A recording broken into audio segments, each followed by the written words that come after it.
Hello అందరికీ morning shot పెట్టాను కదా, దానికి కంటిన్యూషన్ ఇది.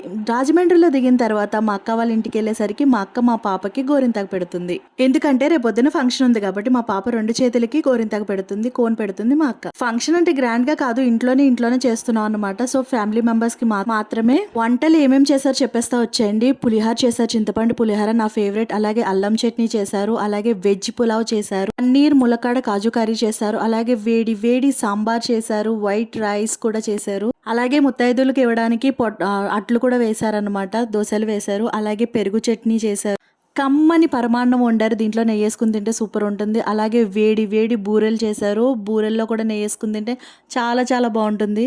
ఇవన్నీ తినేసి పాపను మంచిగా దీవించేసి బ్యాక్ టు హోమ్గా తాడేపల్లిగూడెం బయలుదేరిపోయాం. ట్రైన్లో సమోసాలు తింటూ వ్యూని ఎంజాయ్ చేస్తూ తాడేపల్లిగూడెం వచ్చేసాం.